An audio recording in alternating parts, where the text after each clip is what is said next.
මේ පොඩි ටෙක්නිකල් ප්‍රශ්නයක් තිබුණ නිසා කවුරු හරි ඊට පස්සේ ඇඩ්මින් වුණ එක්කෙනා කරන්න තිබුණේ නේද ටික. කාට හරි ඇඩ්මින් කම යන්නේ නැති. එයාට කරන්න තිබුණා ටික. හරි. අපි මේක කරමු. හරි මම මේක ඇහුවේ දෙවෙනි එක පැවැත්වීම නියමිත විවාහ උත්සවය සඳහා ලද අත්තිකාරම. දෙවෙනි එක ගන්නවද අපි ආදායමක් විදියට? දෙවෙනි එක ගන්නවද නැද්ද ආදායමක් විදියට? දෙවෙනි එක ගන්නවද නැද්ද ආදායමක් විදියට? දෙවෙනි එක ගන්නවද අපි නැද්ද ආදායමක් විදියට? දෙවෙනි එක අපි ගන්නවද නැද්ද ආදායමක් විදියට? දෙවෙනි එක 2021 4/27 ඒ කියන්නේ අප්‍රේල් මාසය සඳහා පැවැත්වීමට නියමිත විවාහ උත්සවය සඳහා ලද අත්තිකාරම. දෙවෙනි එක අපි ගන්නවද නැද්ද ආදායමක් විදියට? හරි ගන්නව නම් කීයද ගාන? ගන්නවද නැද්ද දෙවෙනි එක?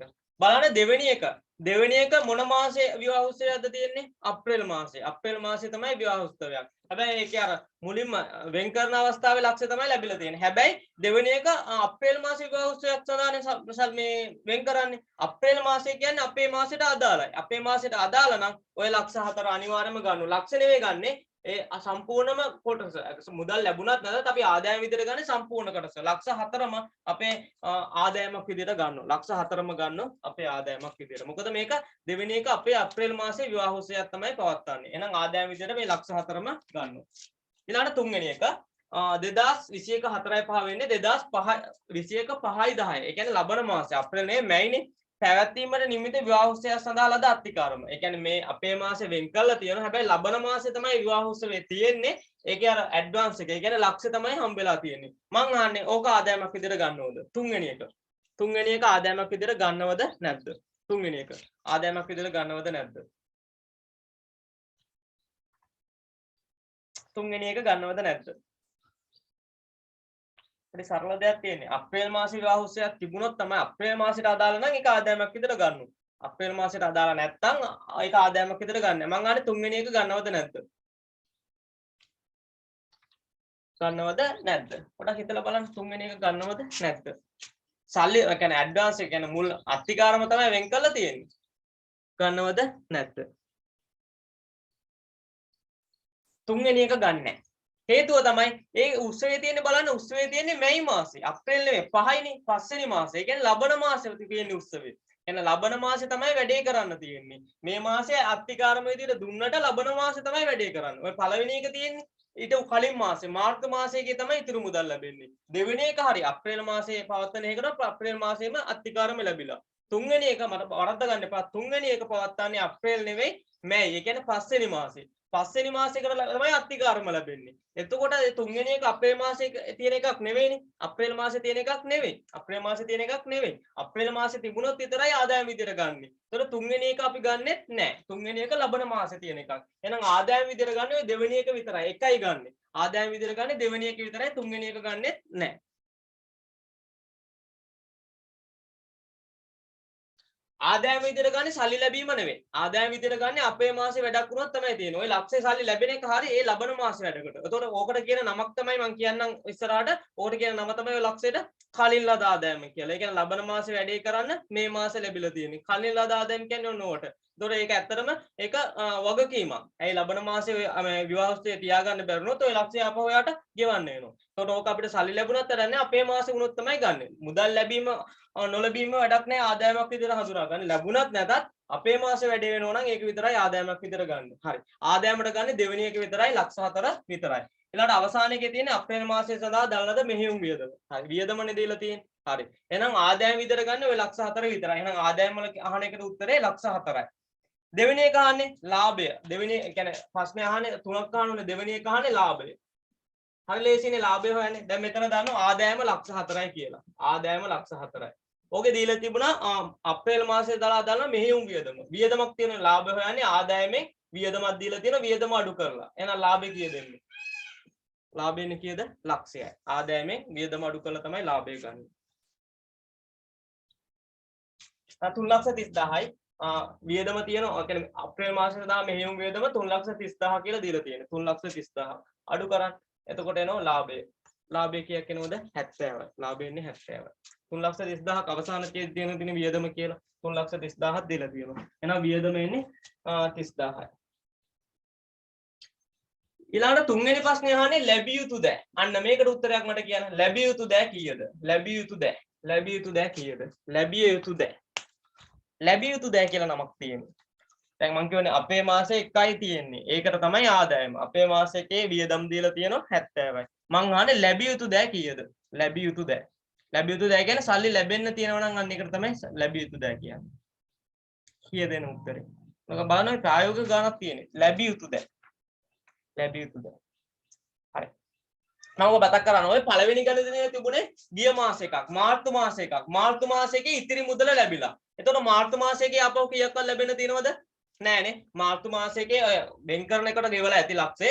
ඊළඟට ඕකේ පළවෙනි එකේ තියෙන ඉතිරි මුදල ලැබිලලු. ලක්ෂ 3ම ලැබිලා. එතකොට මාර්තු එකේ අපව මට ලැබෙන්න දෙයක් නෑ. ඒ ඔක්කොම ලැබිලා. දෙවෙනි එක.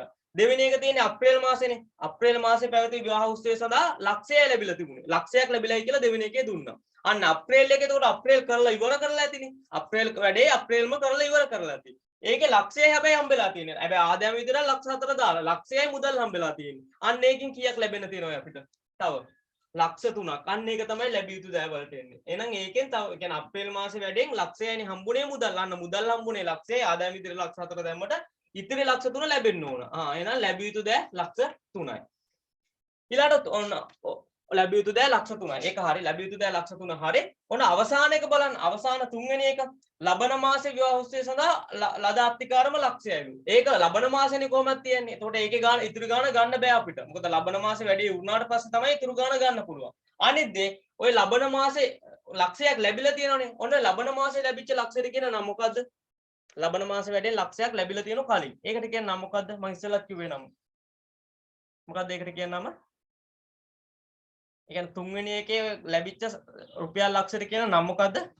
කලින් ලද ආදායම්. කලින් ලද ආදායම්. කලින් ලද ආදායම්. එහෙම එකක් ඉල්ලලා තිබුණා නම් ඒකේ උත්තරේ ලක්ෂයයි. අන්න කලින් ලද ආදායම් කියන්නේ වගකීමක් නේ ඒක ලක්ෂයයි. ලැබිය යුතු දෑ කියන්නේ වත්කමක්. ඒකේ ලක්ෂ 3යි. ඒතකොට කලින් ලද ආදායම් කියලා එකක් ඉල්ලලා නැහැනේ. ඉල්ලලා තිබුණා නම් අන්න ඒකේ උත්තරේ ලක්ෂයයි. අන්න ඒක තමයි සරලව ගත්තොත්. ආදායම් විතර ලක්ෂ 4 ගත්ත එකේ ලක්ෂය ලැබිලා තියෙන ලැබිච්ච නැති ගාණක් ලැබිය යුතු දෑ. අර අවසාන එකේ වැඩේ උරුණාට පස්සේ තමයි ඉතුරු ගාණ ගන්න පුළුවන්. මොකද ඒක කියන්නේ මැයි තියන්නේ. මැයි තියලා නැහැනේ. මැයි තිබුණා නම් ඉතුරු ලක්ෂ 3 ඉල්ලන්න තිබුණා. දැන් ඒක ඉල්ලන්න බෑ. අනිත් දේ ඒකේ ලක්ෂයක් අපි කලින් අරන් තියෙනවනේ. හදිසියෙන්වත් මැයි මාසේ විවාහ උත්සවය තියාගන්න බැරිනොත් ඒ ලක්ෂය අපි ආපහු ගෙවන්න ඕන. අන්න ඒකට තමයි කියන්නේ කලින් ලද ආදායම් කියලා. ඒක වගකීමක්. හරි. ඔන්න ඔකට උත්තරේ. ලක්ෂ 4 70 ලක්ෂ 3. බලන්න එහෙනම් උත්තරයක් තියෙන්නේ කීයද කියලා. ලක්ෂ 4 තියෙන්න ඕන. ලාභය 70000 තියෙන්න ඕන. ලැබිය යුතු දෑ ලක්ෂ 3 තියෙන්න ඕන. ගන්න පුළුවන් උත්තරය කීයද? 2. 2. හරි. ඔන්න ඔය සරල ඒ කියන්නේ ඔන්න වගේ ප්‍රායෝගික ගණනක් එන්න පුළුවන්. ඔන්න ඔය කියපු ඒවා. කොයි වෙලාවෙත් මතක තියාගන්න ආදායම් විදියට ගන්නෙ මුදලින් ලැබුණත් නැතත් අපේ කාලච්චේ. දැන් මේකේ බලන්නේ අප්‍රේල්නේ. අප්‍රේල් මාසයේ මොකක් හරි අපිට අදාළ එකක් තිබුණොත් ඒක ආදායමක් විතර ගන්න. දැන් ඇත්තටම මේ ලක්ෂ 4ෙන් අපිට ලක්ෂය ලැබිලා තිබුණා. ඉතුරු ලක්ෂ 3 තමයි ලැබිය යුතු දෑ කියලා අපි දැම්මේ. අර අවසාන එකේ තියෙන්නේ ලක්ෂයක් ලැබිලා හැබැයි ලබන මාස එකක්. ඒක ඒතකොට අපිට කියන්නේ කලින් ලද ආදායමක් ලැබුණේ. ඉතුරු ලක්ෂ 3 ඉල්ලන්න පුළුවන් මොන මාසේ? මැයි මාසෙනේ. අපිට මේ මාසේ ඉල්ලන්න බෑ. මොකද වැඩේ උරුණාට පස්සේ ඉතුරු ගාන ගෙවන්න. ඉතුරු 175 ගෙවන වැඩේ උරුණාට පස්සේ. මොනක තමයි අහලා තියෙන්නේ. හරි. ඒකේ තේරුම් නැති දෙයක් තියෙනවා කිය. කොහෙලා ලාභය හොයන්නේ ආදායමෙන් වියදම් දීලා ඇති වියදම අඩු කරලා. තේරුම් නැති දෙයක් තියෙනවද?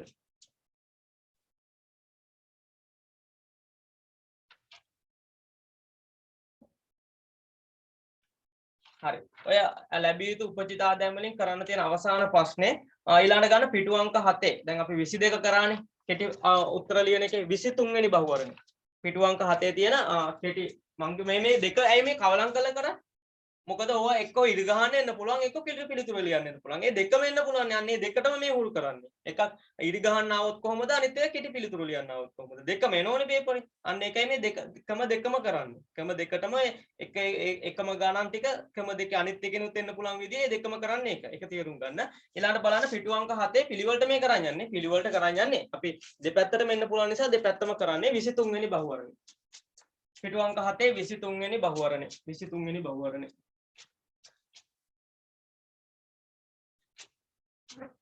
ඔනෝක විශේෂ බහුවරණය. පිටු අංක 7 23 වෙනි බහුවරණය. හරි ඒක ගත්තද? පිටු අංක 7 23 වෙනි බහුවර්ණය කියන්නේ 2020 පේපරේ ආපු ගාන. ඔන්න ඔය තියෙන්නේ 2020 පේපරේ ආපු ඔන්න ඔය කියපු වියදම් වලින් ආපු බහුවර්ණය. මම කියවනේ හැම අවුරුද්දෙම ඕක එනවා කියලා. ඒ කියන්නේ 20ත් ඇවිල්ලානේ. 21ත් ඔය වගේම එකක් එනවම තමයි. ඒ නිසා 20 පේපරේ ආපු එක තමයි ඔය තියෙන්නේ 23 වෙනි බහුවර්ණය. අන්න බලන්න දැන් කාට හරි මේක හිතා ගන්නවත් බැරි වුණොත් අන්න එතකොට තේරුම් ගන්න පුළුවන් 21 පේපරේත් ඔහොම එකක් ආවොත් හිතා ගන්න බැරි වෙනවා කියලා. අන්න ඒ නිසා ඔක මට අනිවාර්යයෙන්ම උත්තර ඕන. හරි. මේ 20 පේපරේ ආපු එකයි. බලන්න ව්‍යාපාරයේ අවසන් වර්ෂය සඳහා මූල ප්‍රකාශ පිළියෙල කිරීමේදී පහත ගැලපුම් දෙක ගැලපුම් කිරීමට අදාළ ජේර්නල් සටහන ලියා දක්වන්න.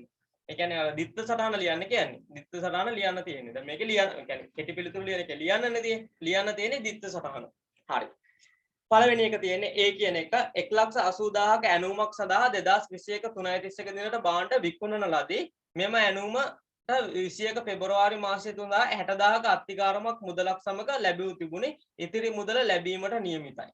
ඒක දැන් කියවනකොටම තේරෙනවා මොනවද මේ අහන්නේ මොකද්ද කියන එක ප්‍රශ්නයක් තියෙනවනේ. ඔක හොඳට හිතලා බලන්න ඕන.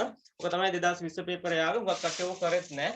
හරි. දැන් සමහර කියනෝනේ හවුල් ව්‍යාපාර සමාගම් වලින් එනේවා අමාරුයි කියලා. බලන්න ඔවත් හිතා ගන්න බෑ සමහර විට පේපරේ පළවෙනි පාර ලැබුණ ගමන් පළවෙනි පාර ලැබුණ ගමන් මේ මොකද්ද කියලා හිතා ගන්න බැරුව ඇති 2020 පේපරේ කට්ටියට ඕක තමයි උනේ. හරි. පුළුවන් නම් මට කවුරුහරි ඔක උත්තරයක් කියන්න. ඔකේ තිත්ත සටහනක් තියෙන්නේ. ඒ තිත්ත සටහන කියන්න. පළවෙනි එකට A කියන එකට. හොඳට කියවන්න.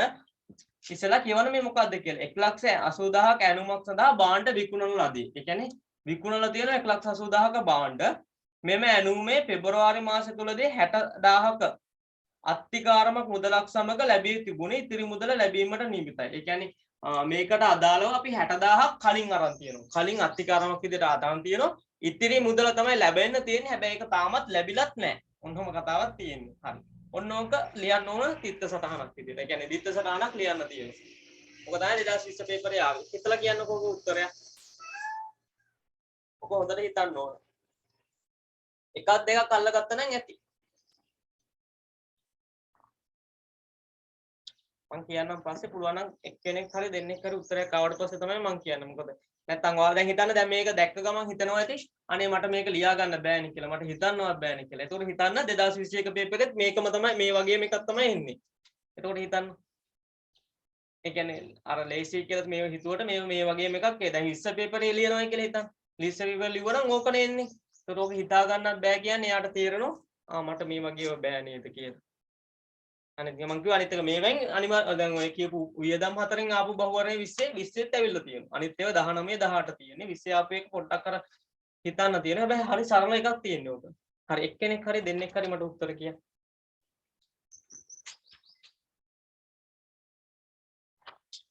සමහරට කියනකොට මේ මොකද්ද කියලාවත් හිතා ගන්න බැරුව ඇති. ඒ කියන්නේ 20 පේපරේ ලේසි කියලා කිව්වට ඔන්න ඕක තමයි ඇවිල්ලා තියෙන්නේ. ආදායම් ප්‍රකාශයේ හර 1,80,000යි විකුණු පොඩ්ඩක් ඉන්න දෙකෙනෙක් උත්තරයක් කිව්වා ආදායම් ප්‍රකාශයේ හර 1,80,000යි විකුණුම් ගිණුම් බැර 1,80,000යි එකක් විතර හරි උනාට ඒක සම්පූර්ණ සමස්තයක් ගත්තොත් වැරදි අත්තිකාරම් හර 60,000යි ණය ගැති හර 1,20,000යි විකුණුම් බැර 1,80,000යි ඒක හරි. තව කෙනෙක් කියන්නේ පළවෙනියට එකන අර මේ කියන්නේ මේ ආදායම් ප්‍රකාශය හර විකුණුම් දර කියප එක වැරදි. ඒක එකක් විතර හරි උනාට ඔක හරියට හරියටම සටහන් තුනම තියෙන්න එපා. ඔය දෙවෙනියට එක්ක කෙනානේ හරි. හිතා ගන්නවත් බැරිද? හිතන්නේ එතකොට 2020 පේපරේ ආව කොහොම කරන්නද කියලා. 21 ඔය වගේම එකක් ආව කොහොම කරන්නද කියලා. ඔකේ පොඩි දේවල් අල්ලගත්තා නම් ඒ හරි. පොඩි දේවල් අල්ලගන්න මම කියන්නම් ඒ අල්ලගන්න ඕන ටික. මොකද මේවා කියන්නේ මේ අනිවාර්යයෙන්ම 21 පේපරේත් හැදෙන නිසා කියන්නේ. හිතා ගන්න බැරිද? තව එක්කෙනෙක් උත්තරය ආපු ගමන් මම කරනවා. එක්කෙනෙක්ගේ උත්තරය ආව නම් හරි.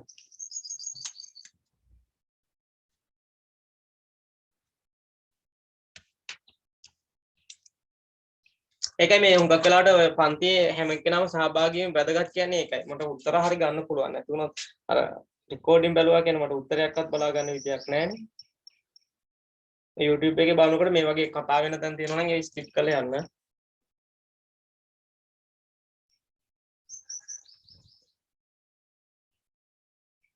තකාටවත් බැරිද? හරි. මම කියන්නම් එහෙනම් වෙලාව යනවා. හරි මේක එක දෙයක් අල්ලගන්න පුළුවන්. මේක කියලා තියෙන ඔක්කොම භාණ්ඩ විකුණපු ගාන. භාණ්ඩ විකුණපු ගාන 1,80,000යි කියලා තියෙනවා. භාණ්ඩ විකිනිල 1,80,000. අන්න එතනින් එකක් අල්ලගන්න පුළුවන්. එහෙනම් විකුණලා තියෙනවා. විකුණලා තියෙන 1,80,000ක්. ඒක අල්ලගන්න පුළුවන් විකුණු. විකුණුම් කියන්නේ ආදායමක් ඒක බැර වෙන්න ඕන. අන්න එකක් අපිට අහුණා විකුණුම් කියන එක. විකුණුම් කියන එක අහුණානේ 1,80,000. අන්න විකුණුම් කියන එක අහුණා 1,80,000ක්. එහෙනම් ඒක අල්ලගත්තනේ. එහෙනම් විකුණුම් කියන එක හරි සරල දෙයක් තියෙනවා. විකුණුම් කියන්නේ ආදායමක්. එහෙනම් ඒක මුලින්ම බැර කරන්න ඕනේ 1,80,000. ඒකවත් හිතාගන්න. ඒක මුලින්ම හිතෙන්න ඕන. ඔන්න විකුණුම් කියන්නේ ආදායමක්. ඒක බැර වෙන්න ඕනේ 1,80,000ක් කියලා ඒක හිතෙන්න ඕන. එන්න ඒක හිතුණා මට. ඔන්න විකිණීමක් આવොත් විකුණුම් කියන එක බැර වෙනවා. 1,80,000ක් ඒක හරි. ඊළඟ මේක කියනවා මෙන්න මේ විකිණීමට වදාලා 1,80,000ක් විකුණලානේ. කලින් අපි 60,000ක අත්තිකාරමක් අරන් තියෙනවා. හරි. يعني ගිය මාසේ 60,000ක් අරන් තියෙනවා. ඉතිරි මුදල තමයි අපිට ලැබෙන්න ඕන. ඉතිරි මුදල ලැබෙන්න ඕන. ඉතිරි මුදල කියන්නේ 60,000ක් අරන් තියෙනම් ඉතුරු ගාණ කියන්නේ 1,20,000ක් තමයි ලැබෙන්න ඕන. ඒ කියන්නේ මුදලින් ලැබෙන්න ඕන 1,20,000. ඒක තාම ලැබිලාද? තාම ලැබිලත් නැහැ. තාම ලැබිලත් නැහැ. අන්න ලැබිලා නැහැ. ලැබිලා නැහැ. ලැබිලා නැහැ කියන්නේ අපිට තාම ලැබෙන්න ඕන. ඔන්න ඔකට කියන්න පුළුවන් නමක් ලැබිය යුතු ආදායම් කියලා. ලැබිය යුතු ආදායම් කවුරු හරි මේකට ණය ගැති කියලා. ණය ගැති කියලා ලිව්වත් ඒත් හරි. ණය ගැති. හරි. ලැබිය යුතු ආදායම් කියන එක තමයි හරිම වචනේ. ඒක ලැබිලා නැහැනේ. ලැබිය යුතු ආදායම් නැත්තම් ණය ගැති. මේක ආදායම මේ විදිහට ගන්න ලැබිය යුතු ආදායම් ණය ගැති කියලා. ණය ගැතියන් ගැන සාමාන්‍ය ලැබෙන්නත් ඕන. ණය ගැතියන්ටනේ අපි විකුණන්නේ. ණය ගැති හර කියලා ගෙවුවත් හරි. ඒ ලැබෙන්න ඕන ගාන 1,20,000යි. ඒ 60,000ක් කලින් අරන් තිනවා. ලැබිය යුතු ආදායම් නැත්තම් ණය ගැති. ලැබිය යුතු ආදායම් කියන වත්කමක්නේ. ණය ගැති. නැත්තම් ණය ගැති කියලා ලියන්නත් පුළුවන්. හර 1,20,000යි. ඔන්න ඔය දෙක තේරුණේ. 1,80,000ක විකුණලා තියෙනවා. ඒකෙන් 1,00,000 ඒ කියන්නේ අර 60,000 හැර ඉතුරු ගාන ලැබෙන්න ඕනලු. තාම ලැබිලා නෑලු. අන්න ඒක ලැබුණා නම් මුදල් ගිනුම හර ලැබිලා නැති නිසා ලැබිය යුතු ආදායම් ඇලීරක් නැත්තම් ණය ගැති කියලා ඔය දෙකෙන් එකක් ලියන්න ඕන. ණය ගැති හර කරලා 1,20,000යි. ඔය දෙක පේන්න ඕන. එක දෙයක් තමයි පොඩ්ඩක් අමාරුවකට තියෙන්නේ. අර කලින් අත්තිකාරමක් අරන් තියෙන 60,000ක් නේ. අත්තිකාරම කියන්නේ ගිය මාසේ තමයි අරන් තියෙන්නේ 60,000ක්. මේකේ සරලව කිව්වොත් භාණ්ඩ විකුණන්න පොරොන්දු වෙලා තියෙන 1,80,000ක් කලින්. ඒ කියන්නේ අපි ගිය මාසේ ඒකට අදාළව අත්තිකාරම 60,000ක් අරන් තියෙනවා. ඔන්න මේ මාසේ භාණ්ඩ විකිණීම කරලා ඉවර කරා. එතකොට භාණ්ඩ විකිණීම කරලා ඉවර වුණාට ඒකෙන් 60,000ක් කලින් අරන් තියෙනවනේ. ඉතිරි ගාණ තමයි අපිට ලැබෙන්න ඕන. 1,20,000 ඒක තාමත් ලැබිලා නැහැ. කලින් 60,000ක් අරන් තියෙනවා. හරි. ගිය මාසේ කලින් ලද මේ කියන්නේ අත්තිකාරමක් අරන් තියෙනවා. ඒකට කියමු විකුණුම් අත්තිකාරම් කියලා. විකුණුම් අත්තිකාරම කියලා අපි ගිය මාසේ දාන්නේ නැත්තේ ඒක වගකීමක්නේ. බැරටනේ දාන්නේ නැත්තේ. විකුණුම් අත්තිකාරම කියලා වගකීමක් විදිහට බැරට දාන්නේ නැත්තේ. විකුණුම් අත්තිකාරම කියන්නේ වගකීමක් ඒක බැරට දාන්නේ නැත්තේ. දැන් භාණ්ඩ විකිණීම වෙලා ඉවරයිනේ. භාණ්ඩ විකිණීම කරලා ඉවරයි. දැන් ඔය වගකීම තියාගන්න පුළුවන්ද? වගකීමද දැන් ඕක? නෑ වැඩේ කරලා ඉවරයි. වගකීමක් නෑ. ඒ වගකීම අයින් කරන්න ඕන. දැන් මේ වගකීම අයින් වෙනවා. බැරටනේ වගකීම තියෙන්නේ. වගකීම අයින් කරන්න මොකද කරන්නේ? වගකීම හර කරනවා. විකුණුම් අත්තිකාරම් හර කරනවා. නැත්නම් අත්තිකාරම් හර කරනවා 60,000.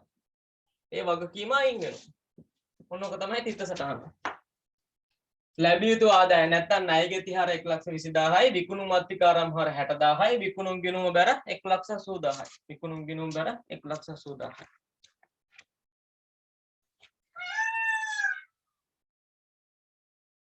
ඒක තේරුම් නැති කෙනෙක් ඉන්නවා නම් ආපහු කියන්න. මම ඒක කියන්නම්. මොකද ওই වගේම එකක් සමහරට මට විශ්වාසයෙන් කියන්න පුළුවන් 21 පේපරේ තියෙනවා. මේ වගේම එකක් සංඛ්‍යා විතරක් වෙනස් කරලා මේ වගේම එකක් අහනවා. ඒ කියන්නේ මේකේ දැනගන්න ඕන දේ මේක කරන හැටි නෙමෙයි. ඕනම එකක් ආවොත් කොහොමද ඕක අල්ලගන්නේ කියන එක. ඒකේ මොකක් හරි එකක් දෙකක් අල්ලගන්න පුළුවන් අපිට.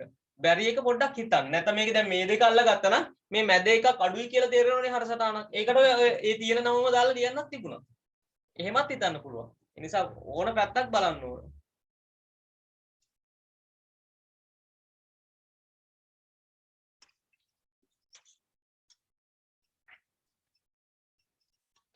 මම මොක ආපහු කියන්නම් මේකේ තියෙන ගණදෙනුව තියෙන 1,80,000ක ඇනුමක් සඳහා භාණ්ඩ විකුණනා පෙබරවාරි මාසය තුලදී කලින් අත්තිකාරම විදිහට 60,000ක් අරන් තියෙනවා ඉතිරි මුදල ලැබීමට නියමිතයි. හරි. මේක මුලින්ම අල්ලගත්ත දේ තමයි මොකද්ද? විකුණපු භාණ්ඩ ගාන. විකුණලා තියෙන කීයක භාණ්ඩයක්ද? 1,80,000ක. අන්න භාණ්ඩය විකුණලා නම් අපි දන්න විකුණුම් කියන්නේ ආදායමක්. අන්න ඒක ඉස්සලාම බැර කරන්න ඕනේ කියලා දන්න. විකුණුම් කියන්නේ ආදායමක් ඒක බැර කරන්න ඕනේ. කීයද විකුණපු ගාණ 1,80,000යි. එහෙනම් ආදායම විකුණුම් ගිණුම් බැර කරන 1,80,000ක්. ඔන්න ඒක තමයි මුලින්ම අල්ලගත්තේ. විකුණුම් බැර කරන 1,80,000 ආදායමක් නිසා ඒක බැර කරනවා. හරි ඒක බැර කරා. ඊළඟ දේ ඕකේ කියලා තියෙනවනේ කලින් කියන්නේ ගිය මාසේ 60,000ක අත්තිකාරමක් අරන් තියෙනවා. ඉතිරි ගාණ තමයි අපිට ලැබෙන්න ඕන. ඒ කියන්නේ මේ 1,80,000න් 1,80,000ක් විකුණට කලින් ගිය මාසේ 60,000ක් අරන් තියෙනවා. ඉතිරි ගාණ තමයි ලැබෙන්න ඕන. ඉතිරි ගාණ කියන්නේ 1,20,000 තමයි මුදලින් ලැබෙන්න ඕන. තාම මේක ලැබිලද? ලැබිලත් නැහැ. ඒක ලැබෙන්න ඕනනේ. ලැබෙන්න ඕන. ලැබුණා නම් මුදල් ගිණුම හර කරන්න පුළුවන්. ලැබිලා නැහැ. අන්න ඒ නිසා ඒක අපි කරනවා ලැබිය යුතු ආදායම්. නැත්නම් සාමාන්‍යයෙන් ණය ගැතියන්නේ විකුණන්නේ නැත්නම් ණය ගැති හර කරන්න පුළුවන්. 1,20,000. ඒක තාම ලැබිලා නැති නිසා ඒක හර කරන්න පුළුවන්. අන්න ඒ දෙක අල්ලගත්තා. 180ට විකුණට ඒක 120ක් තාම අපිට ලැබෙන්න ඕනේ. ඒක ලැබිලත් නැහැ. ලැබිය යුතු ආදායම් නැත්නම් ණය ගැති හර කරා 1,20,000. ඔය දෙක විතරක් තිබුණා නම් ඒත් ඔය මැද හර සටහනක් අඩු වෙන්නේ. ඒකට අත්තිකාරම් කියලා හර කරන්නත් තිබුණා. හරි ඔය දෙක අල්ලගත්තනේ. ඊළඟට අනිත් දේ මතක තියාගන්න අර ගිය මාසේ අත්තිකාරම් විදිහට 60,000ක් අරන් තියෙනවා. ගිය මාසේ තමයි අරන් තියෙන්නේ. ගිය මාසේ තමයි අත්තිකාරම් විදිහට 60,000 අරන් තියෙන්නේ. ඒ කියන්නේ භාණ්ඩ විකුණන්න කලින් ගිය මාසේ අත්තිකාරම් විදිහට 60,000 අරන් තියෙනවා. ගිය මාසේ තොර ඔය අත්තිකාරම කියන්නේ භාණ්ඩ විකුණනකම් ඒක අපිට වගකීමක්නේ. අතරම භාණ්ඩ විකුණනකම් ඒක අපිට වගකීමක්. විකුණන්න බැරුණොත් ඒක ආපහු දෙන්න වෙනවා. එහෙනම් ගිය මාසේ ඕක ඇත්තේ විකුණුම් අත්තිකාරම් කියලා බැරට. ඒ කියන්නේ වගකීමක් විදිහට තමයි ඇත්තේ. බැරට තමයි තියෙන්නේ ගිය මාසේ. විකුණුම් අත්තිකාරම් කියලා බැරට තමයි මේ 60,000 තියෙන්නේ. ඔන්න දැන් මේ මාසේ මේ භාණ්ඩ විකිණීම කළා ඉවරයි. කළා ඉවරුණා කියන්නේ අපිට ආපහු වගකීමක් දෙනවද මොකොත්? නෑනේ. කිසිම වගකීමක් නෑ. වැඩේ කළා ඉවරයිනේ. ඊට පස්සේ අයිත් 60,000 දෙන්න ඕනේ කියලා වගකීමක් නෑ. අන්නේ 60,000 කියන්නේ විකුණුම් අත්තිකාරම් බැරට තියෙන එකක්නේ වගකීමක්නේ. ඒක අයින් කරන්න ඕන. බැරට තියෙන වගකීමක් අයින් කරන්න මොකද කරන්නේ? බැර එකක් අයින් කරන්න ආපහු හර කරන විකුණුම් අත්තිකාරම් හර කරන 60,000. එතකොට වගකීම අයින් වුණා. ඔන්නෝක තමයි සරලව සටහන. ඔය ඉතින් ප්‍රැක්ටිකල්ව හිතන්න ඕන. හරි. ආපහු තේරුම් නැතුනොත් කියන්න මම දෙවෙනි එකත් එක්ක ඊළඟට කියන්නම් ආපහු. ඊළඟ B බලන්න 2021 3:31කින් ආරම්භයේ මාස 3ක කාලයක් සඳහා අලෙවි ප්‍රවාදන වැඩසටහනක් ක්‍රියාත්මක කිරීම සඳහා 90,000ක මුදලක් ගෙවා ගිවිසුමකට එළඹුණා.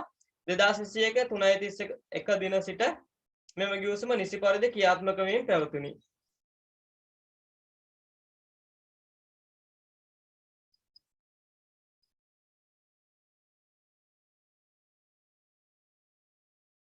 හරි.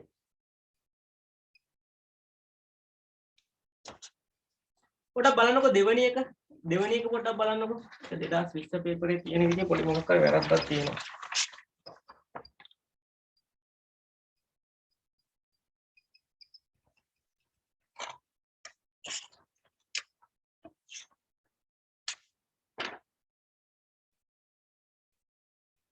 බලන්න මෙහෙමත් තියෙන කියලා ඔය ටියුට් එකේ 2020 3:1කින් ආරම්භ වේ මාස 3ක කාලයක් සඳහා අලෙවි ප්‍රවාදන වැඩසටහනක් ක්‍රියාත්මක කිරීම සඳහා 90,000ක් මුදලක් ගෙවා ගිවිසුමකට එළඹන ලදී.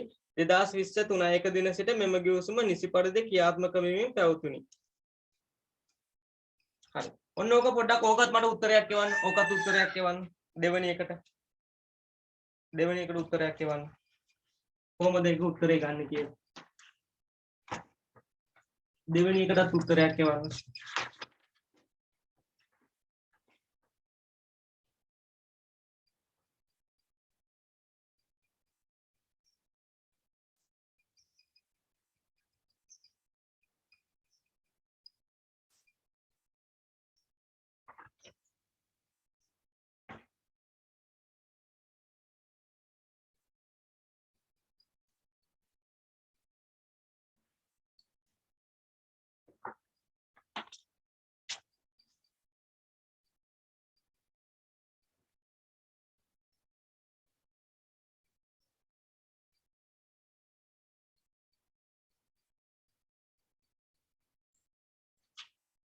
දෙවෙනි එකට කියන්න උත්තරයක්. දෙවෙනි එකට කවුරු හරි උත්තරයක් කියවන්නකෝ දෙවෙනි එකට.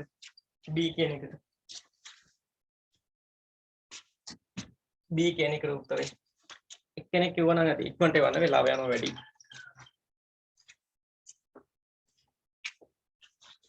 මොකද මේ ප්‍රශ්නෙට පොඩ්ඩක් වැඩි වෙලා ගත්තේ. මොකද මේ වගේම එකක් ආවොත් Tamanට කරගන්න පුළුවන් වෙන්න ඕන. අපිට වෙලා යනවා වැඩි. ඉක්මනට මට උත්තරයක් කියන්න දෙවෙනි එකට. මට එක්කෙනෙක් හරි උත්තරය කිව්වනම් හරි. දැන් බලන්න මෙහෙම එකක් දැක්ක ගමන් තේරෙන්නේ නැහැ කියන්නේ 2021 ත් ඔය වගේම එකක් තමයි එන්නේ. ඒකට හිතන්න 2021 කොහොමද කරන්න කියලා.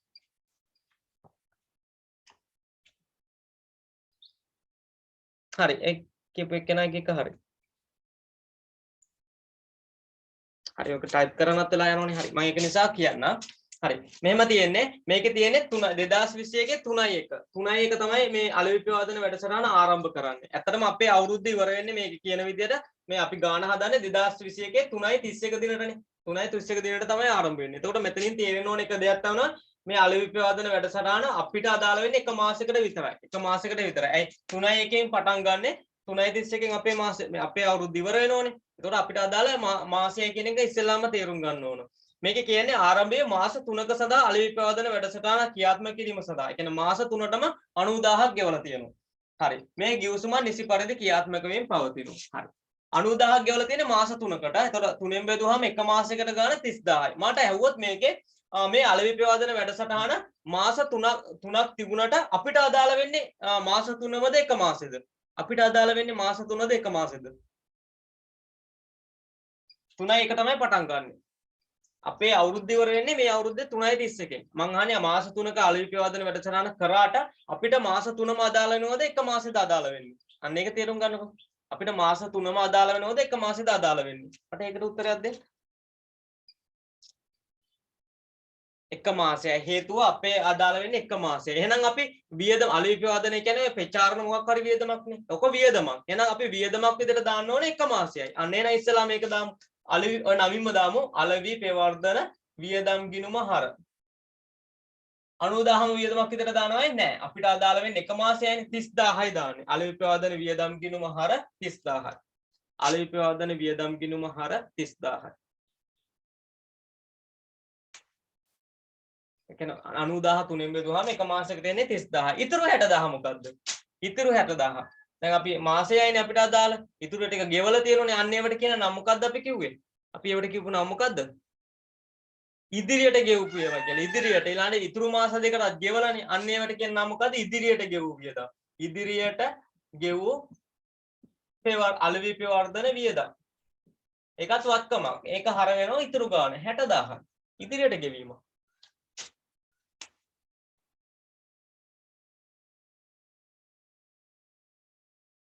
60000යි. ඔය සම්පූර්ණ ගාන මුදලින් ගෙවලා 90000 මුදලින් ගෙවලා. එහෙනම් සම්පූර්ණම ගාන මුදල් ගිණුම බැර කරන්න පුළුවන් 90000ම.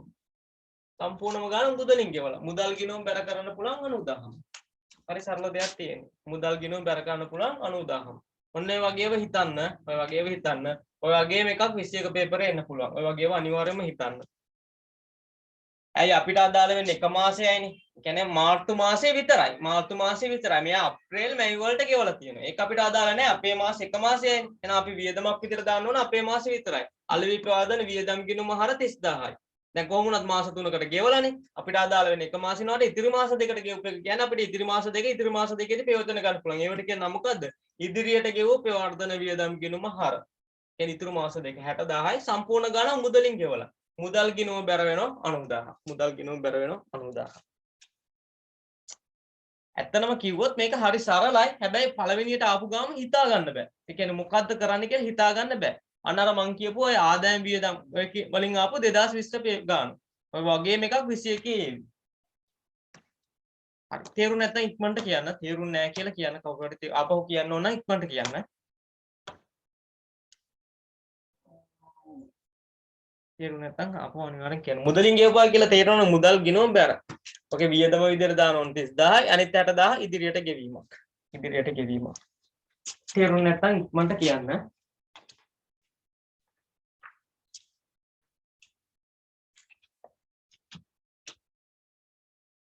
හොරාර ඉන්නවද තේරුම් නැති.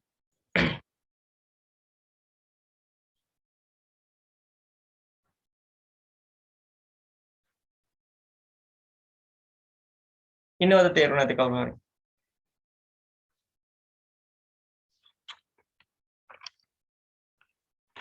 අහන්න මේ වගේම තා ටිකක් හිතන්න මේ වගේම ඕන එකක් આવුත් හිතන්න ඉදිරියට ගෙවු වියදමක් આવුත් ඕනම ආදායම් වියදමක් හිතන්න මෙන්න මේ ප්‍රායෝගික දෙයක් නේ. අපේ කියන්නේ අදාළ මාසය විතරයි අපි වියදම් විදියට දාන්නේ. අදාළ මාසයට වඩා වැඩිපුර ගෙවුවොත් ඒවට ඉදිරියට ගෙවු වියදම් කියන්නේ ගෙවලා නැත්තම් ඒවට කියන්නේ උපචිත වියදම් කියලා. ආදායම් පැත්තේ ගත්තොත් අපේ අදාළ මාසයක විතරයි අපි ආදායමක් විතර ගන්නෙ. ඒක තාම ලැබිලා නැත්නම් අන්න ඒවට කියන්නේ ලැබිය යුතු කියලා. කලින් ලැබිලා නම් අන්න ඒවට කියන්නේ අත්තිකාරම් නැත්නම් කලින් ලද ආදායම් කියලා. කලින් ලද ආදායම් නැත්නම් අත්තිකාරම් කියන්න පුළුවන්. කලින් ලද ආදායම් කියන්නේ කලින් ලැබීම කියලා. ඔන්න ඔය ටික මතක තියෙනවා ඔය ඕන එකක් කරන්න පුළුවන්. ඔය හතර තමයි මතක තියෙන්න ඕන. හරි. මේක තේරුම් නැති දෙයක් තියෙනම් කියන්න. හරි මම අර උදේ දුන්නනේ ෂෝට් නෝට් එකක්. ඒකේ කිව්වනේ ගැලපුම් සටහන් යටතේ කතා කරන එක. අපි දැන් ඔය බෝල් හාඩමානය කියන එක කතා කරා. ඊළඟට ඔය වියදම් වර්ග දෙකයි ආදායම් වර්ග දෙකයි කියන එක කතා කරා. දෙක කතා කරා උපචිත වියදම්, ඉදිරියට ගෙවූ වියදම්, ලැබිය යුතු ආදායම්, කලින් ලද ආදායම් කියන මේ දෙක කතා කරා. හරි. තුන තියෙන්නේ මොකද්ද? තුන කතා කරේ. තුනෙන් අපි එක බහුවර්ණයක් කරන්නේ. මොකද ඒක එක බහුවර්ණයක් කරාම හොඳටම ඇති. තුන මොකක්ද තියෙන්නේ? EPF හා ETF වලින් ආපු බහුවර්ණය. EPF හා ETF වලින් ආපු බහුවර්ණය. හුඟක් වෙලාවට මේක නම් එන්නත් පුළුවන්, නොඑන්නත් පුළුවන්. හුඟක් ඒවයි හැබැයි හුඟක් වෙලාවට නෑ තියෙන්නේ. ඔක අපි ඔය මේ කලමනාකරන කිනුකනේ සමපිරිව යටතේ කතා කරනවා. ඒ නිසා ලොකුවට ඕනේ ඔක ඕකේ දාන තිත්ත සටහන් ටික දැනගත්තා නම් ඒ ඇති. හරි. දැන් ගන්න අපේ බහුවර්ණ පෙප්පරේ දෙවෙනි එකේ මේ පිටු අංක 3 8 වෙනි ප්‍රශ්නේ. පිටු අංක 3 8 වෙනි ප්‍රශ්නේ ගන්න. පිටු අංක 3 8 වෙනි ප්‍රශ්නේ. EPF ETF තමයි මේ කරන්නේ. ඊළඟ එක. දැන් අර මේ කරපු කොටස ඉවරයි. මේ කොටස කරපු එක ඉවරයි. ඊළඟ කතා කරන්නේ EPF හා ETF. අනිවාර්යයෙන්ම රැය කරන ටික හෙට ටිකයි එන්නේ. රැය කරන්නේ ඔය වැදගත්ම ටිකක් අනිවාර්යයෙන්ම වෙන බහුවර්ණ ටිකක් නිෂ්පාදන කිනු ඊළඟට FIF ඕකමය තොග විනාශ වීම ඔන්න මේ පේපරේ කොමාරි රැය ඉවර කරනවා. ඊළඟට හෙට කතා කරන්නේ හවුල් ව්‍යාපාර. ඒ ටිකත් වැදගත්ම. අන්න ඒ ටික නිසා සහභාගී වෙන්න අනිවාර්යයෙන්ම. හරි. අපි එන EPF ETF එකේ බහුවර්ණ එකයි මම දාලා තියෙන්නේ. ඒක අපි කරමු. EPF ETF එකේ ගැලපොන් සටහන් වලටදී ඔක දිස්සරහන තමයි දැනගන්න තියෙන්නේ. මම ඕක ඉස්සෙල්ලාත් ඔය ගිණුම් කරන සමීකරණ වලදී කිව්වා. හැබැයි ගිණුම් කරන සමීකරණේ දාන හැටි මම කිව්වනේ කලින්නේ. දැන් කතා කරන්න ඕනේ ඒක දිත්ත සටහන විදිහට පරිවර්තනය කරන විදිය. දිත්ත සටහන විදිහට පරිවර්තනය කරන විදිය. ඉස්සෙල්ලා ඒක අපි පොඩ්ඩක් දැනගමු. EPF කියන්නේ මොකද්ද? සේවක අර්ථසාධක අරමුදල. ETF කියන්නේ මොකද්ද? සේවා නියුක්ත භාරකාර අරමුදල. මේ දෙකක්. මතක තියාගන්න EPF කියන එක සේවකයා. සේවකයාගේ වැටුපිනුත් අඩු කරනවා. අනිත් එක ආයතනය. ආයතනයට අපි කියනවා සේවයක් කියලා. ආයතනයත් ගාණක් දෙනවා. ඒ කියන්නේ සේවකයාගේ වැටුපෙන් 10%ක් අඩු කරනවා නම් ආයතනය 15%ක් දායක වෙනවා.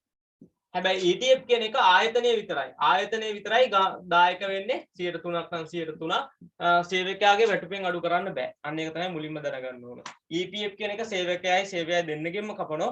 මේ දෙන්නම දායක වෙනවා. ETF කියන එක ආයතනය විතරයි දායක වෙන්නේ. සේවකයාගේ වැටුපෙන් අඩු කරන ගාණක් ආයතනයේ අඩු කරන ගාණක් මේ දෙකයි ETF එකේ ආයතනයේ ගාණයි ඔය තුනම එකතු කරලා අපි අවසානයේ ව්‍යාපාර ආයතනය අනිවාර්යෙන් මහ බැංකුවට යවන්න ඕන. මහ බැංකුවට යවන්න ඕන. ඊට පස්සේ අවුරුදු මේ මාසෙන් මාසෙ ඔය විදිහට මහ බැංකුවට යනවා. සේවකයා කවදාරි ඒ ව්‍යාපාර ආයතනය ඉවත් වුණාට පස්සේ ඒ සම්පූර්ණ එකතුව අපිට ගන්න පුළුවන්. හරි. ඔන්න ඕක තමයි සාමාන්‍ය දල දේ ඔය EPF ETF වල. හරි. ඉස්සෙල්ලාම කතා කරමු EPF එක. EPF එක සේවකයාගේ වැටුපෙන් කරන අඩු කිරීම. කොහොමද වුණොත් අපි ගිණුම් කරන මේකේ දාන්නේ කියලා. හරි. හිතන්න මෙන්න මේක උපකල්පනය කරන්න. සේවකයාගේ වැටුපට කියනවා දල වැටුප කියලා ලක්ෂ 5යි. ඔන්න සේවකයාගේ වැටුප තියෙනවා ලක්ෂ 5යි කියලා. අපි සේවකයාගේ එක දාන විදිය අපි ඕන වෙලාවක වැටුප් කියන්නේ වියදමක්නේ. වැටුප් කියන්නේ වියදමක්. වැටුප හර කරනවා කියද්ද ලක්ෂ 5යි. ඔන්න ඔක තමයි වැටුප් කියලා හර කරන්නේ දල වැටුප. වැටුප හර කරනවා ලක්ෂ 5යි. ඊළඟට කියනවා සේවකයාගේ වැටුපෙන් EPF සඳහා 10%ක් අඩු කරන්න. 10%ක් අඩු කරන්න. 10%ක් කියන්නේ කීයද? 50000ක්. ඔන්න සේවකයාගේ වැටුපෙන් අඩු කරන්න ඕන. ඔන්න ඕකට කියන නමක් තමයි ගෙවිය යුතු EPF කියලා. ඇයි ගෙවිය යුතු කියන්නේ? මේකත් අපේ ව්‍යාපාර ආයතනයේ තියාගන්න බෑ. ඒක මහ බැංකුවට ගෙවන්න ඕන. ඒ නිසා ගෙවිය යුතු EPF බැර කියලා 50000 තමයි අඩු කරන්නේ. 50000 කියන බැර කරනවා. 50000 බැර කරනවා. ගෙවිය යුතු EPF කියලා 50000 බැර කරනවා. දැන් ඔන්න වැටුප තිබුණ ලක්ෂ 5ක් වැටුපෙන් 50000ක් කැපුවා. එහෙනම් සේවකයාට මුදලින් ගෙවන ගාණ කීයේ? 4,50,000යි. මුදලින් ගෙවන්නේ මුදල් ගිණුම බැර 4,50,000යි. ලක්ෂ 5 තිබුණාට ලක්ෂ 5ම ගෙවන්නේ නැහැ. 50,000ක EPF ගාණ කපලා තමයි ගෙවන්නේ ඉතුරු ගාණ මුදල් ගිණුම බැර වෙන්නේ 4,50,000යි. ඔන්න EPF එක්ක සේවකයාගේ වැටුප වාර්තා කරන විදිය. සාමාන්‍ය වැටුප දාන්නේ වැටුප් ගිණුම හර මුදල් ගිණුම බැරනේ. මේක වෙනස ඇතුළේ එක කවර EPF ගාණ අඩු වෙන එක ගෙවිය යුතු EPF කියලා බැර කරා 50,000. ඊළඟ EPF ආයතනයේ ගාණක් දායක වෙනෝනේ. හිතන්න වැටුප මත 115ක්. 115ක් කියන්නේ 75000ක් ආයතනයේ දායක වෙනවා. ඔන්න ඕක දාන දිස්සටහන. ඕක දාන දිස්සටහන මොකද්ද? කොයි වෙලාවෙත් EPF කියන්නේ ආයතනයට වියදමක්. ඉස්සෙල්ලාම වියදමක් විදිහට දානවා. EPF වියදම කියලා. EPF වියදම හර 75000යි. ඇයි ආයතනයට EPF කියන්නේ වියදමක්. අනිත් දේ මම කිව්වා ගිය සතියේ අර කලින් කතා කරනකොට කිව්වා මේ EPF කියන එක අනිත් එක ව්‍යාපාරයට වගකීමක්. ඒක අපේ ගාව තියාගන්න බෑ. ඒක මහ බැංකුවට ගෙවන්න ඕන. එහෙනම් වගකීමක් නම් අපි ඔය ලියන ගෙවිය යුතු. ඒක උපචිත. ගෙවිය යුතු EPF. අන්න ඒක තමයි බැර වෙන්නේ. ඔන්න ඕක තමයි EPF දාන ආයතනයේ ගාන දාන දිස්සටහන. ආයතනයේ ගාන දාන දිස්සටහන. එකක් වියදමක් විදිහට දැම්මා, එකක් වගකීමක් විදිහට දැම්මා. සේවකයාගේ ගාන දාන්නේ මේ විදිහට. ඇයි වැටුප් ගිණුම හර කරන්න එපා ඉස්සෙල්ලා. ඒ වැටුප ඇතුලේ තමයි EPF එක තියෙන්නේ. හරි. ඔන්න EPF එකේ දිස්සටහන් ටික. ETF කියන එක අයි සේවකයාගේ වැටුපෙන් අඩු කරනවද? නැහැ. සේවකයාගේ වැටුපෙන් අඩු කරන්නේ නැහැ. හිතන්න මේ ලක්ෂ පාට 30000ක් කියලා ETF එක. ඔන්න ඕක දාන දිස්සටහනත් අරකම තමයි. වෙනස නම වෙනස් වෙනවා. ඒකත් ආයතනයට වියදමක්. ETF කියලා වියදමක්. ETF වියදම හර කරන වියදමක් 30000යි. අනිත් එක ETF එකත් අපේ ගාව තියාගන්න බෑ. ඒක මහා බැංකුවට ගෙවන්න ඕන. අන්න ඒකත් ගෙවිය යුතු. ගෙවිය යුතු ETF බැර 30000යි. ඕක ඉස්සර සමාගම් වල කෙලින්ම ගැළපිලිකට එනවා. බලන්න කලින් පේපර් වල ගැළපි විදියට එනවා. ඔන්න ඔය සටහන් තුන තමයි තියෙන්නේ. ඉදිත් සටහන් තුන. EPF එකයි ETF එකයි. ඔය ඉස්සර සමාගම් වල ඇවිල්ලා තියෙනවා. දැන් වැඩි ඇවිල්ලා නැහැ. හැබැයි මේව එන්නත් පුළුවන් සමාගම් වල ගැළපුම් වලට. සමාගම් වල එන්න පුළුවන් ගලපන්න විදියට. ඔන්න ඕක තමයි සරලව කරන්නේ. EPF ETF ආයතනයේ ගණන් දාන්නේ කොයි වෙලාවෙ වියදමක් විදියට දැම්මා වගකීමක් විදියට දැම්මා. හරි. දැන් මෙන්න මේ ගානට පොඩ්ඩක් ආදේශ කරගමු මේ ටික. බලන්න මේකේ තියෙන සමාන ව්‍යාපාරයේ මාතු මාස සඳහා වැටුප් ලේඛනයේ පහත දැක්කේ. අන්න දල වැටුප තියෙනවා, සේවකයාගෙන් අඩු කරන ගාන තියෙනවා, සුද්ධ වැටුප කියන්නේ මුදලින් ගෙවන ගාන තියෙනවා. ඊළාට EPF සඳහා සේවකයා ගාන දායක වෙන ගාන තියෙනවා, ETF සඳහා සේවදායකයේ තියෙනවා. හරි. මේකේ තියෙන EPF ETF ඊළඟ මාසයේ ගෙවන අතර සුද්ධ වැටුප මේ මාසයේදී මුදලින්ම ගෙවනු ලබයි. ඔන්න මේ සටහන් වලට අපි මේ ගණන් ටික දාගමු. හරි. මම කිව්වා ඉස්සෙල්ලාම ඔය දැන් සේවකයාගේ ගාන එපයි දාන්න. වැටුප් ගිණුම හර කරනවා කිව්ව දල වැටුප. දැන් මේ ගානේ තියෙන දල වැටුප කීයේ? වැටුප කියලා දල වැටුප කීයක් තියෙන්නේ? ලක්ෂ 5යි. අන්න ඒක තමයි වැටුප් ගිණුම හර වෙන්නේ ලක්ෂ 5යි. ඊළාට මෙන්න මේක ගෙවිය යුතු EPF කියලා වැටුපෙන් කරන EPF අඩු කිරීම දා ගන්නවා. බලන්න වැටුපෙන් කීයක් EPF අඩු කරනවද? 50000ක්. අන්න වැටුපෙන් අඩු කරන ගාන 50000ක් දානවා. ගෙවිය යුතු EPF කියලා. ඊළාට කියන්නේ මුදල් ගිණුම බැර වෙන්නේ කියන්නේ අඩු කරාට පස්සේ මුදලින් ගෙවන ගාන. දැන් ලක්ෂ 5න් 50000 අඩු කරාට පස්සේ මුදලින් ගෙවන ගාන කියේ 4,50,000යි. අන්න ඒක තමයි මුදල් ගිණුම බැර කරන්නේ. ඔන්න සේවකයාගේ වැටුප දැම්මා අපි. ඊළාට EPF සඳහා පල්ලෙහා තියෙන සේවදායක. ඒ කියන්නේ ආයතනයේ දායක වෙන එක. ඒක දිස්සටහනයි තියෙන්නේ. එකක් වියදමක් විදියට අනිත් එක වගකීමක් විදියට. ගාන දීලා තියෙන 75000යි කියලා. එහෙනම් EPF වියදමක් කියලා දා ගන්න ඕනේ 75යි. ඒක වගකීමකුත් වෙනවා 75යි. ඊළාට තියෙනවා ETF. ETF සඳහා වැටුපෙන් අඩු කරන්නේ මේ ආයතනයේ විතරයි දායක වෙන්නේ. ඒකත් එමය වියදමක් විතර දා ගන්නවා 15000යි. වගකීමක් විතර දා ගන්න 15000යි. ඔන්න ඔය එක තමයි සටහන් ටික ඔක්කොම. EPF ETF වල දිත්ත සටහන් ටික ඔක්කොම ටික ඔන්න ඔය ටික විතරමයි තියෙන්නේ. හරිද? හරි. දැන් ඔන්න ඕකේ බලන්න බහුවර්ණය අහන්නේ මොකද්ද කියලා. අවසන් මාසයේ සඳහා EPF වියදමයි EPF වගකීමයි සටහන් කිරීමට අදාළ නිවැරදි දිත්ත සටහන කුමක්ද? ඒ කියන්නේ EPF වියදමයි EPF වගකීමයි. ඔන්න ඔකේ එකක් තෝරලා ගන්න. EPF වියදමයි EPF වගකීමයි. EPF වියදම කියන්නේ මේක. මේක ETF පහල නැහැනේ. EPF වියදම කියන්නේ මේක. EPF වගකීම කියන්නේ මේක. සටහන් කිරීමේ නිවැරදි සටහනක් තියෙන එකක් බලන්න මොකක්ද තියෙන්නේ කියලා. මට උත්තරයක් කියන්න ගන්න පුළුවන් උත්තරේ. මේක ETF එක කතාව අහලම නැහැ. ඊටකොට ETF එක අපිට වැඩක් නැහැ. මේ දෙකෙන් තමයි අහලා තියෙන්නේ. EPF එකෙන් තමයි අහලා තියෙන්නේ. ගන්න පුළුවන් උත්තරය මට කියන්න උත්තරය මොකද්ද කියලා. ඔක අපි මේ සමගිනුම් කරන කියන පාඩමේදීත් කතා කරනවා. ගන්න පුළුවන් උත්තරය මොකද්ද කියලා. මේව දන්නේ නැත්නම් මේ දිස්සටහන් දන්නේ නැත්නම් ලියා ගන්න. උත්තරේ 3. 3 වැරදි.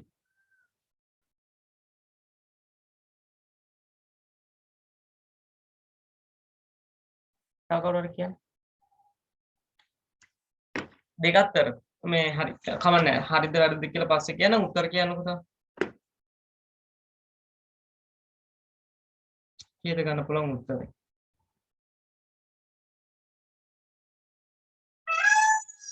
මේ දන්නේ නැත්නම් ලියා ගන්න ඕනමයි දාන්නේ. ඒ කියන්නේ වැටුප් ගෙනම හර කරන්නේ දල වැටුප. ගෙවිත EPF කියන්නේ අඩු වෙන EPF ගාන, මුදල් ගාන කියන්නේ මුදලින් කියවන ගාන. ඊළඟට සේවකයාගේ ගාන දාන විදිහ ආයතනයේ දායක දායකයන් එකක් වියදමක් විදිහට දැම්ම වගකීමක් විදිහට දැම්ම. ETF උත් එහෙමයි. හරි. මම කියන්නම්. හරි. මේකේ බලන්න EPF වියදම කියලා අහනවා. EPF වියදමයි ගෙවිය යුතු EPF. පොඩක් EPF වියදම බලා ගන්න. ගෙවිය යුතු EPF කියලා දෙකක් තියෙනවා. මේ සේවකයාගේ ගානක් ගෙවිය යුතුනේ. ඒකත් වගකීමක්. මේ 50000ත් ගෙවිය යුතු. ඊළඟ මෙතනක් තියෙනවා ආයතනයේ ගානක් ගෙවිය යුතු. එතකොට ඇත්තටම ගෙවිය යුතු EPF දෙකක් තියෙනවනේ. ඒක තේරෙනවනේ. ගෙවිය යුතු EPF දෙකක් තියෙනවා. 50000යි 75000යි. සේවකයාගේ ගානයි සේවයාගේ ගානයි. එතකොට ඇත්තටම ගෙවිය යුතු EPF බැර වෙන්න ඕන ගාන කීයද? ගෙවිය යුතු EPF අනිවාර්යයෙන්ම 1,25,000ක් තියෙන්න ඕන. ඒ 50,000කුයි 75,000කුයි තියෙනවනේ. 1,25,000ක් තියෙන්න ඕන. එතකොට පළවෙනි එක ගන්න බෑනේ කොහොමද? දෙවෙනි එක ගන්නත් බෑ කියලා තේරෙනවා. තුන්වෙනි එක පොඩ්ඩක් තියාගන්න. 3 4 5 ඉතුරු ඒවා බලන්න ඕනේ. ගෙවිය යුතු EPF කොහොමවත් 1,25,000 තියෙන්න ඕනේ. එතකොට පළවෙනි එකයි දෙවෙනි එකයි ගන්න බෑ. ඊළාට EPF වියදම. EPF වියදම කියලා තියෙන්නේ 75යි. අයිත් ඒක වෙන ඒවා දාන්න බෑ. EPF වියදම තියෙන්නේ 75ම තමයි. EPF වියදම තියෙන්න ඕනේ 75ම තමයි. EPF වියදම තියෙන්නේ 75ම තමයි තියෙන්න ඕන. බලන්න එතකොට තුන්වෙනි ප්‍රශ්න එක ගන්නත් බෑනේ. තුන්වෙනි එකේ EPF වියදම 125ක් දාලා තියෙනවා. ඒක ගන්න බෑ. ඊළඟට බලන්න ඕන 4යි 5න් ගන්න පුළුවන් එකක් තමයි ගන්න ඕන. හරි. ගෙවිය යුතු EPF එක දානවා 1,25,000 කියන එක තේරෙනවනේ. EPF වියදම කියලා නමින්ම තියෙන 75යි තියෙන්න ඕන. අනිත් එක බලන්න මේ 50,000 මොකක් ඇතුලේ තියෙන්නේ? වැටුප ඇතුලේ තියෙන්නේ. වැටුප ඇතුලේ තියෙන්නේ. වැටුප ඇතුලේ තමයි මේ 50,000 තියෙන්නේ. අයි වෙනම නමක් නැහැ. වැටුප ඇතුලේ තමයි 50,000 තියෙන්නේ. ඒතකොට ඕක හරියට තිබුවොත් සේවකයාගේ EPF ගාන වැටුප ඇතුලේ තියෙන්නේ. ඒ කියන්නේ වැටුප් ගිණුම හර තියෙන්න ඕන 50,000ක්. ආයතනයේ ගාන තියෙන EPF වියදම කියලා වෙනම. EPF වියදම කියලා 75,000ක් තියෙන්න ඕන. සම්පූර්ණ ওই දෙකම ගෙවිය යුතු EPF කියලා බැර වෙන්න ඕන 1,25,000ක්. බලන්න එහෙම උත්තරයක් තියෙද කියලා. EPF වියදම 75,000යි වැටුප් වියදම 50,000යි ගෙවිය යුතු EPF 1,25,000යි. කීයද එහෙනම් ගන්න පුළුවන් උත්තරේ? 5 ගන්න පුළුවන්. 5 තමයි උත්තරේ ගන්න පුළුවන්. 5. ඒක තේරුණාද මං කියපු දේ? තේරුණා නැත්නම් කියන්න. මං කිව්වේ සේවකයාගේ EPF ගාන 50,000යිනේ. ඒක ආපහු නමකින් නෑනේ. ඔක වැටුප ඇතුළේනේ තියෙන්නේ. වැටුප ඇතුළේ තමයි සේවකයාගේ එක තියෙන්නේ. ඊළාට සේවයාගේ එක වෙනම නමකින් තියෙනවා EPF වියදම කියලා 75 තියෙනවා. ඒක ඇතුළේ තියෙනවා. ඒක වෙනම නමකින් තියෙනවා. ගෙවිය යුතු EPF කියන්නේ මේ ගානක් ගෙවන්න ඕන මේ ගානක් ගෙවන්න ඕන. මේ දෙකේ එකතුව 1,25,000ක් බැර වෙන්නත් ඕන. එහෙනම් ඒ වගේ උත්තරයක් තියෙන්නේ උත්තරේ 5. උත්තරේ 5 තමයි තියෙන්න ඕන. උත්තරේ 5. උත්තරේ 5.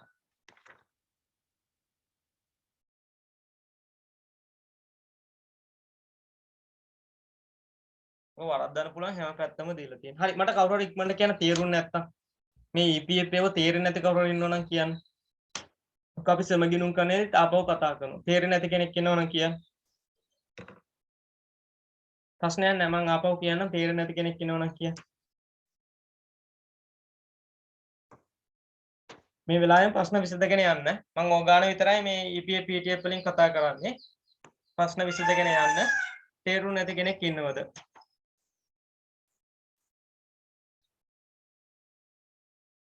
තේරුම් නැති කෙනෙක් ඉන්නවනම් අහන්න පුළුවන්. ඔය අහන ඒවා ඉක්මන් කරන්න. මං කියන්නේ මං කියලා දෙන එක ඉක්මන් කරන්න කියලා නේ අහන එක ඉක්මන් කරා. ප්‍රශ්නයක් තියෙනවා තේරුන්නේ නැහැ කියලා කියන්නේ.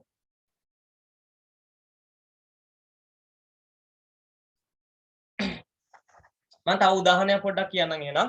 අන්න මගේ වැටුප තියෙනවා. මම කම්පැනි එකට වැඩට යනවා කියලා හිතන්න. මගේ වැටුප ඒ කම්පැනි එක කියනවා 20000 වාගේ මූලික වැටුප 30000ක් වාට දෙන්නම් කියලා කියනවා. ඔන්න මට කියන්නේ 30000ක් වැටුපක් දෙන්නම් කියලා. ඔන්න මං ආයතනයට යනවා. හරි. ඔන්න වැටුපට 30000ක් ගියාට පස්සේ අපි හිතනවා හරි කමන්නේ 30000ක් හම්බ වෙනෝනේ. එමෙ කියලා යනවා. ගියාට පස්සේ මේ වැඩ කරන මේ කියන්නේ HRM එකකින් අපිට කියනවා ඔයාට 30000ක් වැටුප තිබුණාට ඔයාගේ EPF එක විදිහට 100 ගාණක් කපා ගන්නවා. ඒ කියන්නේ රුපියල් 5000ක් කපා ගන්නවා. එතකොට අපිට ඇත්තටම වැටුප හම්බ වෙන්නේ කීයද? 25000. එයා එක කියන්නේ පස්සේ තමයි ඒක කියන්නේ 5000ක් EPF එකට කපා ගන්නවා. හැබැයි කපුවට ඒක අපිට වැඩ කළ කාලයක් ගියාට පස්සේ ඒක ගන්න පුළුවන්. හරි. ඔන්න මම 30000ට වැඩට ගියානේ. ඉස්සෙල්ලා මගේ වැටුප වාර්තා කරමු.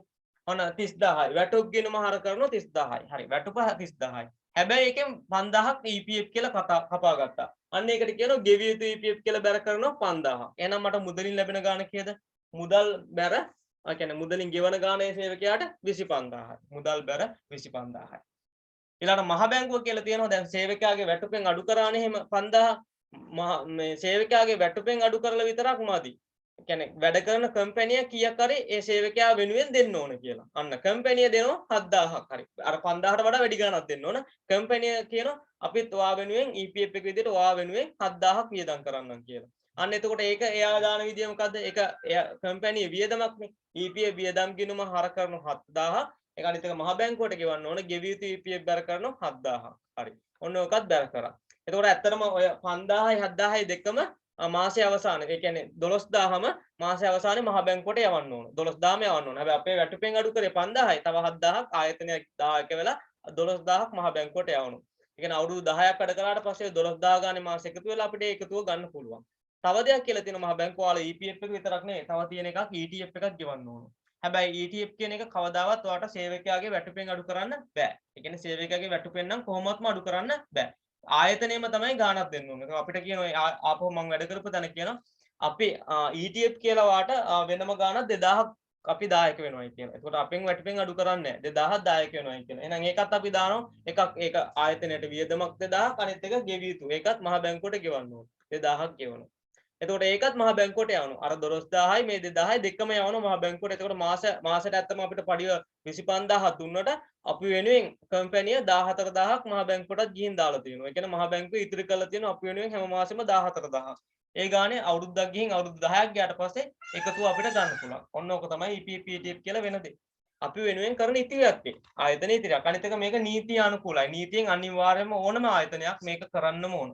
ඒ කියන්නේ නීති අනුකූල ආයතන හැම එකක්ම EPF ETF අයින් කරන්න ඕන. ජොබ් එකකට ගියාම තේරෙවි ඔක. අනිවාර්යයෙන්ම තියෙන්න ඕන. හරි. ඔන්න මම සරල උදාහරණයකින් කිව්වේ ඔක. ඔන්න ඔක දාන දිත් සටහන මම ඔක ගිණුම් කරන සමීකරණ දාන විදිහට කලින් කිව්වා. දිත් සටහන් ටික ඔන්න ඔක තමයි. දිත් සටහන. හරි සරලව මතක තියාගන්න පුළුවන්. EPF ETF ආයතන ගන්න දාන එකක් වියදමක් විදිහට දානවා අනිත් එක වගකීමක් විදිහට දානවා. මේ වැටුප දාන්නෙත් වැටුප කියන්නේ වියදමක් අනිත් එක අර EPF අඩු වෙන ගාන එක වගකීමක් අපේ අනිත් එක මුදලින් ගෙවන ගාන මුදල් ගිණුම බැර කරා. හරි. ඔකේ මොන හරි ප්‍රශ්නයක් තියෙනම් කියන්න.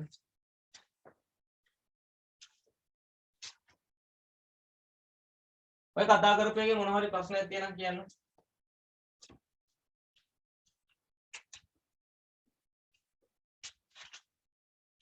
තියෙනවද? තේරුණාද කියලා කියන්න ඕනේ නැත්නම් තේරුණාද කියලා හරි කියන්න. තේරුණාද කියලා හරි කියන්න.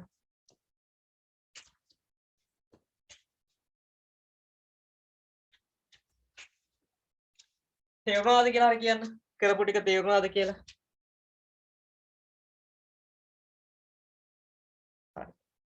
හරි. හරි. හරි. එතකොට දැන් මම අර උදේ දුන්නනේ මේ කෙටි සටහනක් ඒකේ කතා කරා පළවෙනි එක තිබුණා බොල් හාඩමාන ඒක ඉවරයි. අර වියදම් වර්ග දෙකයි ආදායම් වියද දෙකයි කරා EPF ETF වලින් මේක දැනගත්තා නම් හොඳටම ඇති. ඕනම ගානකට ඕනම බහුවර්ණයකට ඕන ඔය ටික තමයි ඕන වෙන්නේ. ලොකුවට ඒකේ බහුවර්ණ එන්නේ නැහැ. හරි. ඒක තියෙන්නේ. ඊළඟට කරපු එක මොකද්ද? දැන් ඊළඟ 3 ඉවරයිනේ. 4 තිබුණ ලිව්වේ මොකද්ද? ඒක ලොකු කොටසක්. මොකද්ද 4 ලිව්වේ? ඔය පිළිවෙලට කරන්නේ මම පිළිවෙලකට යන්නේ 4 ලිව්වනම් මොකද්ද? හරි මම මේකේ මේ පොඩි ෂෝට් නෝට් එකක් දීලා අදට මේ ටයිම් නවත්තනවා. හරි 4 දුන්නේ මොකද්ද? නම ඊළඟට එනවා කියලා එක තිබුණේ මොකද්ද? ගැලපුම් සටහන් වල මොකද්ද ලිව්වේ? නිෂ්පාදන ගිණුම්. නිෂ්පාදන ගිණුම් කියලා එකක් ලියා ගන්න ඇති. ලියාගත්ත නේද නිෂ්පාදන ගිණුම් කියලා? නිෂ්පාදන ගිණුම් කියන එක. මෙන්න මේක දැන් දෙවෙනි කොටසේ හදන්නේ නැහැ. හැබැයි බහුවර්ණ වෙනවා. බහුවර්ණ ටිකක් මේකෙන් එනවා බහුවර්ණ දැන් 2020 පෙපරේ ආපු බහුවර්ණ ටිකක් අමාරුයි. ඒ නිසා අපි මේක හදනකොට මේකේ නිෂ්පාදන ගිණුමකුත් හදමු. දෙවෙනි කොටසේ. හදලා ඊළඟ බහුවර්ණ වලට එමු. හැබැයි මේකෙන් එන්නේ බහුවර්ණ තමයි. හරි. මේ නිෂ්පාදන ගිණුම් වල පොඩි නෝට් එකක් තියෙනවා. ඒක දන්නේ නැති කට්ටියත් ඇති. මේ නිෂ්පාදන ගිණුමක් හදන්නේ දැන් හුඟක් ව්‍යාපාර වෙන්නේ මොකද්ද? කාගෙන් හරි භාණ්ඩයක් අරන් විකුණනවා. එහෙමනේ කරන්නේ. පිටින් භාණ්ඩ අරගන්නවා. ඒ භාණ්ඩ විකුණන එකනේ කරන්නේ. තව සමහර ව්‍යාපාර ආයතන තියෙන මොකද්ද? භාණ්ඩ කාගෙන්වත් ගන්න නැහැ. භාණ්ඩ මේ ව්‍යාපාරෙම හදනවා. ඒ කියන්නේ කර්මාන්තශාලාවකේ භාණ්ඩෙම හදනවා. හදලා ඒ කට්ටියමයි විකුණන්නේ. උදාහරණයක් ගත්තොත් මේ කියන්නේ ඇඟලුම් නිෂ්පාදන ආයතනය. ඒ කට්ටිය ඇඟලුම් හදනවා. ඒ කියන්නේ ඇඳුම් කියන එක නිපදවනවා. නිපදවලා විකුණනවා. අන්න ඒ ව්‍යාපාරයක තමයි නිෂ්පාදන ගිණුමක් හදන්නේ. ඔය නිෂ්පාදන ගිණුමක් හදලා තමයි අපි ආදායම් ප්‍රකාශය හදන්නේ. මොකද භාණ්ඩේ අපි නිෂ්පාදනය කරනනේ. ඒ කියන්නේ ගැනුම් එතකොට මේකේ තියෙනවද? අමුද්‍රව්‍ය ගන්නවා. හරි. ඒ කියන්නේ ඇඳුම් හදන එක නම් රෙදි ගන්න එක හරි. අපි ආපහු ඇඳුම් කාගෙන්වත් ගැනුම් ගන්නවද? අපි විකුණුම් පිරිවෙහ හදනකොට ගැනුම් එකතු කරනනේ. කාගෙන්වත් ගන්නවද? නැහැ. අපිම හදනවා. අන්න ඒකට කියන්නේ නිෂ්පාදන පිරිවෙහ. භාණ්ඩයක නිෂ්පාදන පිරිවෙහ. කීයක් ගියාද කියලා හොයන එක තමයි නිෂ්පාදන ගිණුමකින් කරන්නේ. උදාහරණයක් ගත්තොත් ඇඳුමක් කියන්නේ ඇඳුමක් හදන්න කොච්චර වියදමක් ගියාද? ඇඳුම හදන්න මොනවයි ඕන? අමුද්‍රව්‍ය, රෙදි ඕන. ඊට පස්සේ හදන එක්කෙනාට කියන්නේ මොකද්ද? ඇඟලුම් සේවකයන්ගේ වේතන තියෙනවා. ඊට අමතරව විදුලිය, ඊට පස්සේ කර්මාන්තශාලාව කුලි, ඔය වගේ හුඟක් මේ දායක වෙනවනේ. අන්න ඒ ටික ඔක්කොම දාලා තමයි නිෂ්පාදන ගිණුම හදලා ඒකෙන් හොයාගෙන ඇඳුම් හදන්න කොච්චර ගාණක් අපිට ගියාද කියලා. භාණ්ඩය හදන්න කොච්චර ගාණක් ගියාද කියන එක තමයි නිෂ්පාදන ගිණුමකින් හදන්නේ. ඔය නිෂ්පාදන ගිණුම හදන ආකෘතියකුත් තියෙනවා. ඒ ආකෘතිය කවුරු හරි දන්නේ නැතු කෙනෙක් ඉන්නවද? ආකෘතිය හදන විදිහ. හරි මට නිෂ්පාදන ගිණුම සම්බන්ධයෙන් නිෂ්පාදන ගිණුම හදන්න කලින් ඊට කලින් දෙන්න ඕන පොඩි ඔක අපි මේ කියන්නේ කලමනාගෙන ගිණුම් කරන පාඩමේදී කතා කරන පොඩි නෝට් එකක් තියෙනවා මෙන්න මේක පොඩ්ඩක් ලියා ගන්නකො මේක වැදගත් හුඟක් වෙලාවට මේකේ හුඟක් බහුවරන්නේ මේ නෝට් එකේ පිරිවැය ප්‍රධාන කොටස් දෙකයි එකක් සිජු අනිත් එක වක්‍ර හරි මෙන්න මේක ලියා ගන්නකො සිජු වක්‍ර කියන මේ කෙටි සටහනක් දෙන්නේ නිෂ්පාදන ගිණුම් වලට එන්න කලින් මේක ලියා ගන්න පිරිවැය ප්‍රධාන කොටස් දෙකක් බෙදන්න පුළුවන් සිජු වක්‍ර කියලා. දෙකකට බෙදා ගන්නකො. දෙකකට බෙදා ගන්න. සිජු වක්‍ර. පිරිවැය ප්‍රධාන කොටස් දෙකයි සිජු හා වක්‍ර.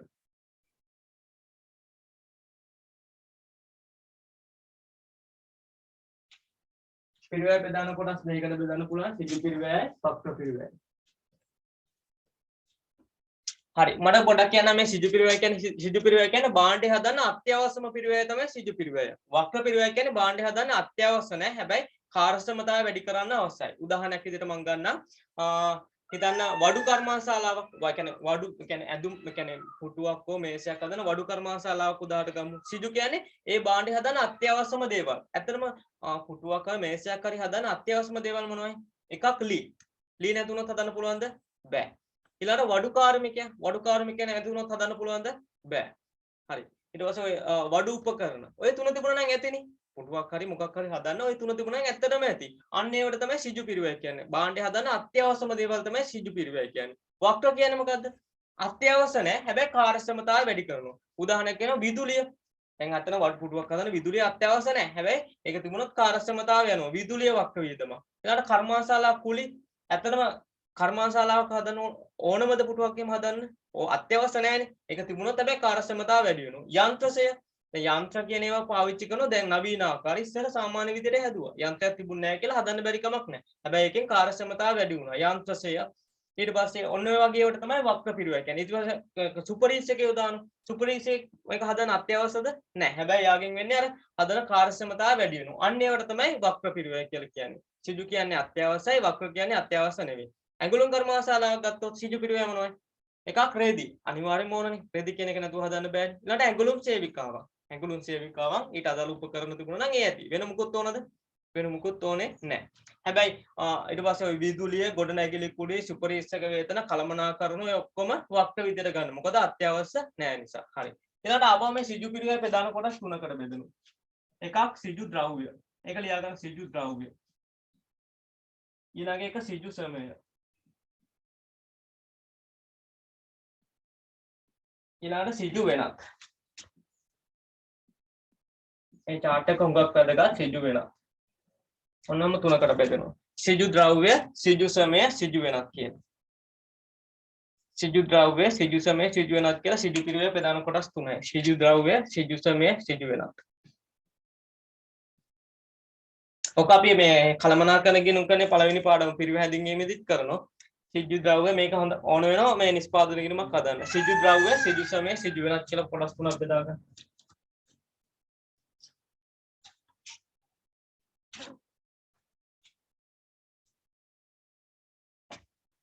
හරි ඒක ලියාගත්තද? දැන් මම කියවනේ අර මේ ගතනේ වඩු කර්මාන්තශාලාවක් උදාහරණේ. ආපහු ඒව මෙන්න මේ කොටස් තුනකට බෙදා ගන්න ඕන. සිජු ද්‍රව්‍ය මොනවයි? ලී. ලී කියන එක සිජු ද්‍රව්‍ය විදිහට ගන්න පුළුවන්. සිජු සමය මොනවයි? සිජු සමය තමයි වඩු කාර්මිකයා. ඒ දෙන්නේ හිටියනම් ඇති. සිජු වෙනත් මොනවයි? සිජු වෙනත් වලට එකම එක උදාහරණයක් ලියාගන්න මේක උදාහරණ කියලා එකම එකයි තියෙන්නේ. පුරස්කාර කියලා. පුරස්කාරය. මේක ලියාගන්න උදාහරණ විදිහට පුරස්කාරය. මේ උදාහරණ ලියාගන්න පුරස්කාර කියලා උදාහරණ ලියාගන්න. සිජු වෙනත් වලට ඕක විතරයි තියෙන්නේ.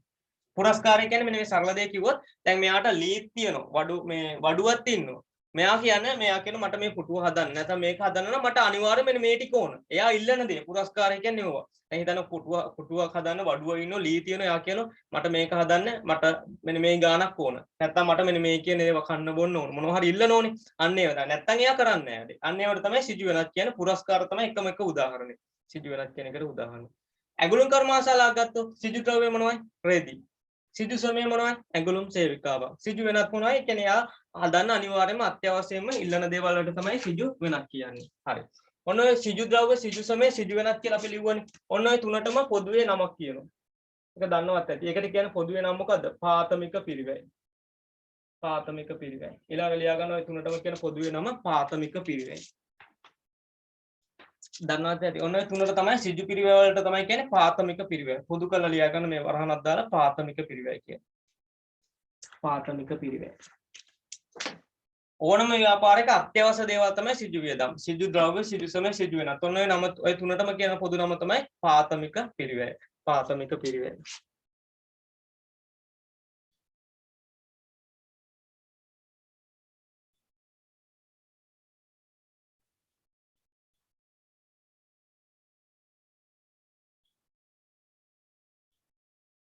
හරි. ඒක ලියාගත්තද?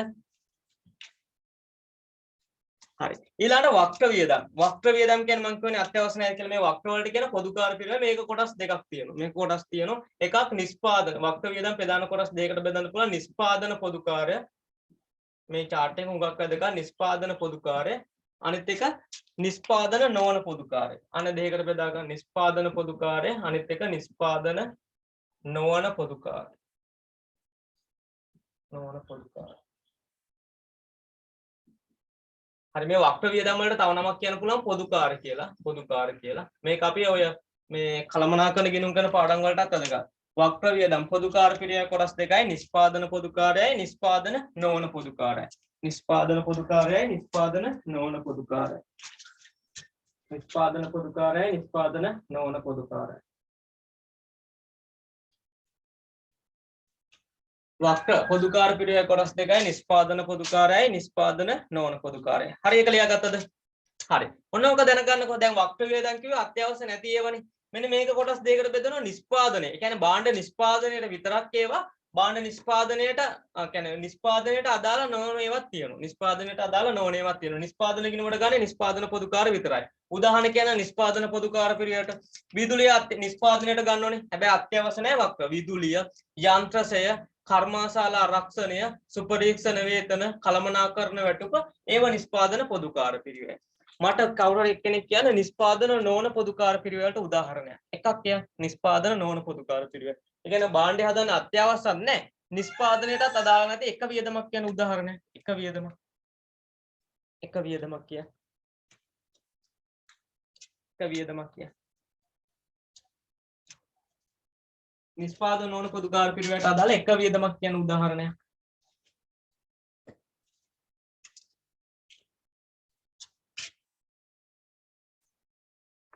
හරි ඒක හරි. තව මොකක් හරි උදාහරණයක් කියන්න. නිෂ්පාදනයට අදාළ නැහැ. උදාහරණ විදිහට මම කියන්න පුළුවන්.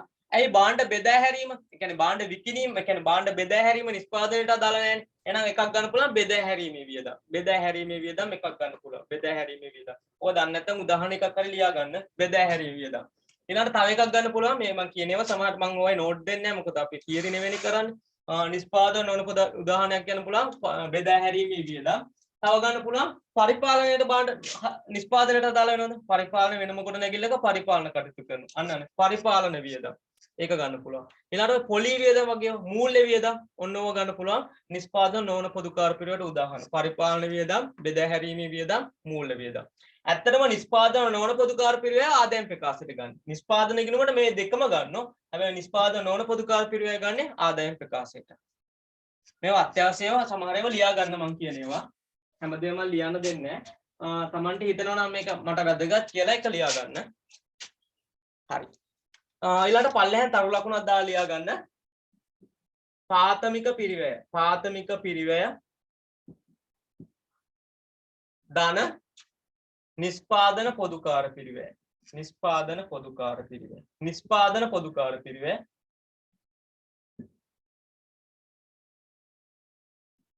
නිෂ්පාදන පොදුකාර පිරිවැය. මෙන්න මෙතනින් හුඟක් මේ විභාග ගණන් වල ප්‍රශ්න අහලා තියෙන කොටසක් තමයි මේ කරේ. ප්‍රාථමික පිරිවැය එකතු කිරීම නිෂ්පාදන පොදුකාර පිරිවැය. මෙන්න මේකට කියන නමක් තියෙනවා. මොකද කියන්නේ? මේකට කියන්නේ නිෂ්පාදන පිරිවැය කියලා. නිෂ්පාදන පිරිවැය. ඒ කියන්නේ භාණ්ඩ හදන්න කියපු වියදම්. ප්‍රාථමික පිරිවැය කියන්නේ සිදු පිරිවැය, මේ පොදුකාර පිරිවැය වක්ත වියදම් වලින් නිෂ්පාදන පොදුකාර විතරයි. ප්‍රාථමික පිරිවැය, නිෂ්පාදන පොදුකාර පිරිවැය එකතු කරනවා මේකට කියන නම තමයි මුළු නිෂ්පාදන පිරිවැය. නැත්නම් නිෂ්පාදන පිරිවැය. මේක ලියා ගන්න. නිෂ්පාදන පිරිවැය. නිෂ්පාදන පිරිවැය. ප්‍රාථමික පිරිවැය, නිෂ්පාදන පොදුකාර පිරිවැය එකතු කරාම හැදෙන්නේ නිෂ්පාදන පිරිවැය. ඊළඟ තව එකක් ලියා ගන්න මේ තුනම එකතු කරාම ප්‍රාථමික පිරිවැය එකතු කරනවා නිෂ්පාදන පොදුකාර පිරිවැය. නිෂ්පාදන පොදුකාර පිරිවැය එකතු කරනවා නිෂ්පාදන නොවන පොදුකාර පිරිවැය. නිෂ්පාදන නොවන මේ අවසානකත් එක නිෂ්පාදන නොවන පොදුකාර. තුනම එකතු කරාම කියන නම මොකද්ද? කවුරු හරි කියනනම් කියන්නේ තුනම එකතු කරාම කියන නම මොකද්ද? උගා පාස් පේපර් වල අවිල තියෙන මෙන්න මේ කොටසේ මේ තුනම එකතු කරාම කියන නම මොකද්ද? මේක පොඩි දෙයක් වුණාට මෙතනින් තමයි උගාක් ඇවිල්ලා තියෙනවා. ඒ කලමනාකරන ගෙනුම් කරන්නටත් වැදගත්ම කොටස තමයි මේක. මේ කෙටි සටහනක් විදිහට දුන්නේ. මේ තුනම එකතු කරාම කියන නම මොකද්ද? ඒ කියන්නේ මේ ප්‍රාථමික පිරිවැය කියන්නේ සිදු පිරිවැය, නිෂ්පාදන පොදුකාර පිරිවැය, නිෂ්පාදන නොවන පොදුකාර පිරිවැය තුනම එකතු කරාම කියන නම මොකද්ද? තුනම එකතු කරාම කියන නම. තුනම එකතු කරාම කියන නම මොකද්ද?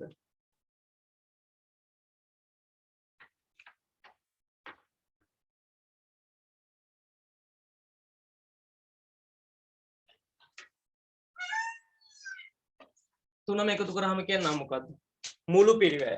මොකක්ද කරාම මුළු පිරිවැය කියලා කියන්නේ. මුළු පිරිවැය. භාණ්ඩයක මුළු පිරිවැය. ඔය නිෂ්පාදන පිරිවැය කියන එකට ඔය නිෂ්පාදන නොවන ඒවා අදාළ වෙන්නේ නැහැ. මුළු පිරිවැය. ඔන්න ඔක ලියා ගන්න. මුළු පිරිවැය. මුළු පිරිවැය. ඔන්න ඔය දෙක ලියා ගන්න. කෙටි සටහනක් විදිහට දුන්නට ඕක තමයි නිෂ්පාදන ගිණුමක් හදන්න අත්‍යවශ්‍ය දෙයක් ටික. අත්‍යවශ්‍ය දේවල් ටික. ඔතනින් පාස් පේපර් දෙක තුනක් එන්නත් පුළුවන්. මුළු පිරිවැය. මම අපක ඇඟලුම් කර්මාශාලාවක් ගමු. දැන් ඒක ප්‍රාථමික පිරිවැයට අයිති වෙන්නේ රේදි තමයි සිජු ද්‍රව්‍ය. සිජු සමයට අයිති වෙන්නේ ඇඟලුම් සේවිකාව. මොකක් කර පුරස්කාරක තිබුණොත් ඒවා ගන්න පුළුවන් සිජු වෙනත් විදියට. ඊට පස්සේ ඒක ගන්න විදුලිය, කම්මල් කුලේ, කම්මා රක්ෂණය, සුපරීක්ෂක වේතන, කළමනාකරණ වේතන ඒවා නිෂ්පාදන පොදුකාර පිරිවැය. ඒකට අදාළ ඊට පස්සේ බෙදා හැරීම් වියදම්, පරිපාලන වියදම්, මූල වියදම් නිෂ්පාදන නොවන පොදුකාර පිරිවැය. ඕන එකට වර්ග කරන්න පුළුවන්. හරි. මට කියන්නකෝ මේක ලියාගෙන ඉවරද කියලා. ඉවරද? බහුවර්ණයක් කරා ඉවරයි. එතනින් කරා. හරි. ලියාගෙන ඉවරද? හරි. ඉක්මනට ගන්න පිටු අංක 3 9 වෙනි ප්‍රශ්නේ. තාම මේ නිෂ්පාදන ගිණුම කරේ නැහැ. මේවෙන් හුඟක් බහුවර්ණ අහලා තියෙනවා. මම මේ ටිකයි දාලා තියෙන්නේ. පාස් පේපර් වල ආපු ඒවා තමයි මේ පේපරේ තියෙන 9 වෙනි එක. දැන් අපි 8 කරානේ 9 වෙනි එක. හරි. 9 වෙනි එක අහන්නේ භාණ්ඩයක නිෂ්පාදන පිරිවැය සමාන වනුයි. මට ඕකෙන් උත්තරයක් කියන්න. භාණ්ඩයක නිෂ්පාදන පිරිවැය සමාන වනුයි. ගන්න පුළුවන් උත්තරේ. දැන් මේක බලාගෙන කියන්න මොකද්ද ගන්න පුළුවන් උත්තරේ කියලා.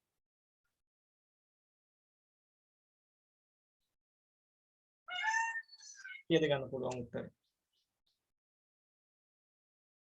9 වෙනි එකට මම අහන්නේ උත්තරේ කීයද ගන්න පුළුවන් කියන එක. මේක බලාගෙන කියන්න මොකද්ද ගන්න පුළුවන් උත්තරේ? 9 වෙනි එක. 3 නේ. පළවෙනි එක ගන්න බැරි මොකද සිජු පිරිවැය කියන එක හරි ප්‍රාථමික පිරිවැය පොදුකාර පිරිවැය. පොදුකාර පිරිවැය කියන්නේ වක්‍ර පිරිවැය ඔක්කොටම. අයි නිෂ්පාදන වුණ එක ගන්න නැහැ නේ. එහෙනම් පළවෙනි එක ගන්න බෑ. දෙවෙනි එක කොහොමද බෑ. තුන්වෙනි එක හරි ප්‍රාථමික පිරිවැයයි නිෂ්පාදන පොදුකාර පිරිවැය තමයි නිෂ්පාදන පිරිවැය කියලා කියන්නේ. හරි. අනිත් ඒවා ගන්න බෑ. හරි 3. ඒ වගේම ඊළඟට පෙළන්නේ එහා පැත්තේ පිටු අංක 7 24 වෙනි බහුවර්ණ 24 වෙනි බහුවර්ණ එකකට 24 පිටු අංක 7 24 වෙනි බහුවර්ණ. හරි. මෙන්න මේ වගේ හුඟක් තියෙනවා මම ඔය ටිකයි දාලා තියෙන්නේ. පාස් පේපර් වල ඔය හුඟක් තියෙනවා. ඒ ප්‍රායෝගික එකක් අහලා ඒක අහනවා. බලන්න.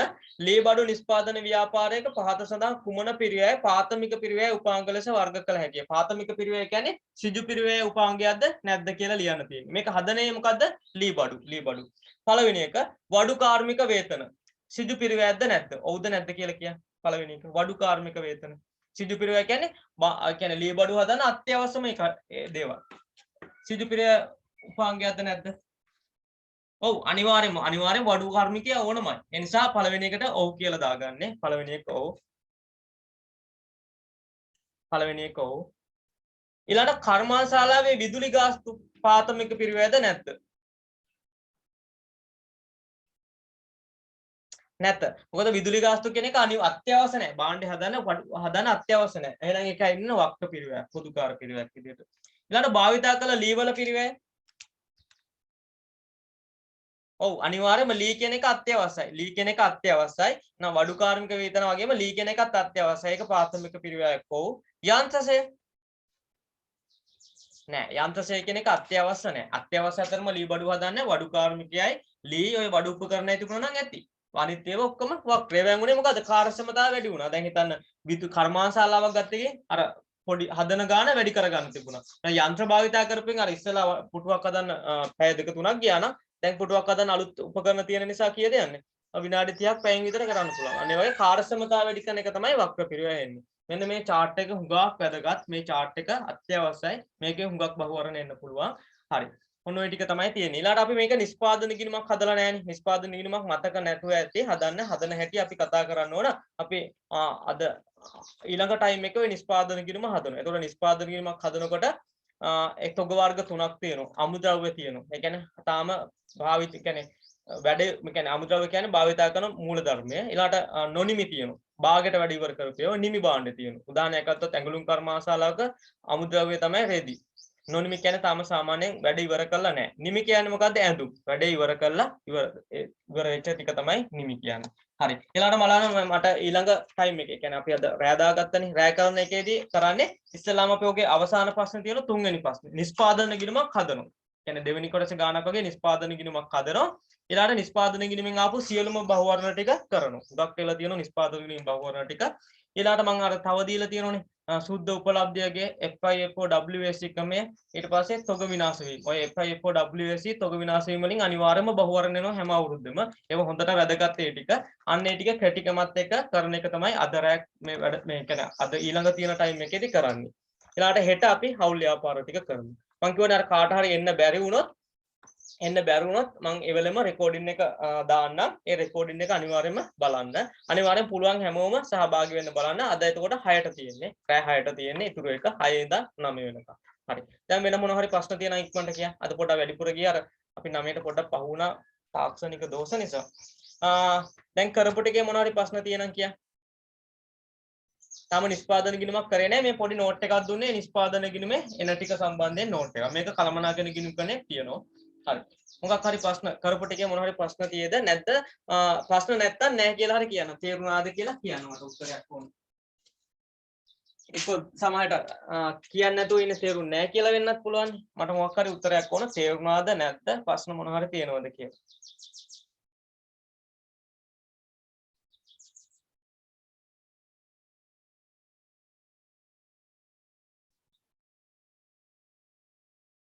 හරි. මේ කවුරු හරි එක්කෙනෙක්ට මේ කනෙක්ෂන් ප්‍රශ්නයක් තියෙනව නේද? හුඟක් වෙලා ඉඳන් දැක්කා. හරි.